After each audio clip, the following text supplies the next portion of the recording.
December 1వ తారీఖు గీతా జయంతి. ఉపనిషత్తుల సారాన్ని, వేదం యొక్క సారాన్ని పిండి, వడబోసి దోసిట్లో పెట్టాడండి శ్రీకృష్ణ పరమాత్మ. ఒకటే మాట చెప్పాడు. అనన్యాచింతయంతో మా ఏ జనా పర్యుపాసతే తేషాం నిత్యాభియుక్తానాం యోగక్షేమం వహామ్యహం. నేను చూసుకుంటానురా, నా మీద డిపెండ్ అవ్వండి.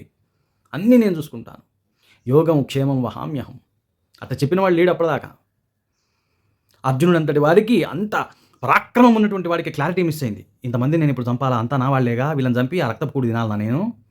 అది ఓ జీవితమేనా, దిక్కుమాలిన జీవితం పాడుగాను అని ఒక వికారం కదిలిగింది. అది కలుగుతుంది సహజంగా, రక్తపాతం జరుగుతున్నప్పుడు జరుగుతుంది. ప్రతి వీరుడికి కూడా క్లారిటీ మిస్ అవుతాడు.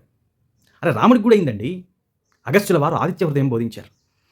వెంటనే 4 ఎనర్జీ వచ్చింది శ్రీరామచంద్రుడికి. రావణాసురుని లేపేసేదాకా ఆగలేగా. అది అర్జునుడికి జరిగింది. ఎప్పుడైతే స్వామివారు ధర్మబోధ చేశారో, బాధ్యతను గుర్తు చేశారో, ఈ రకమైనటువంటి బాధ్యత తీర్చుతున్నప్పుడు ఏ రకమైనటువంటి మైండ్ సెట్ను మైండ్లో పెట్టుకోవాలరా బాబు అని ఎక్స్ప్లెయిన్ చేశారో, వైరాగ్యం వదిలిపెట్టేశాడు. ఏం చేయాలో కార్యోన్ముఖుడైపోయినాడు.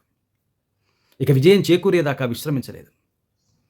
కాబట్టి హరే కృష్ణ కృష్ణ కృష్ణ హరే హరే పొద్దున్న నుంచి సాయంత్రం దాకా సాధ్యమైనన్ని సార్లు మనం జపం చేసుకోవాలి. ఆ మహానుభావుని తెలుసుకోవాలి, ప్రార్థన చేయాలి. ప్రార్థనతో దేవుడిని సంపాదించుకోవాలండి.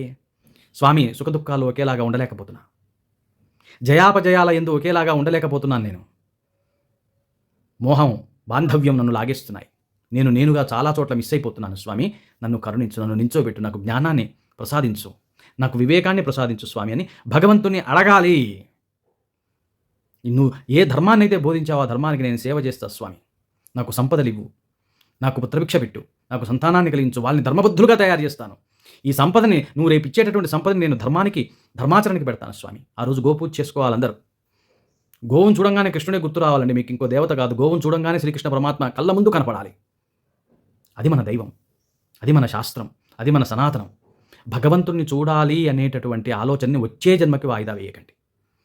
కాబట్టి గీతా జయంతి రోజు ఒక్క శ్లోకమైనా సరే, భగవద్గీత శ్లోకం చక్కగా చదువుకోండి, పిల్లలకి చదివించండి. అది చాలు, జీవితాలు తరించిపోతాయి. ఆ విధంగా చేద్దాం అందరం.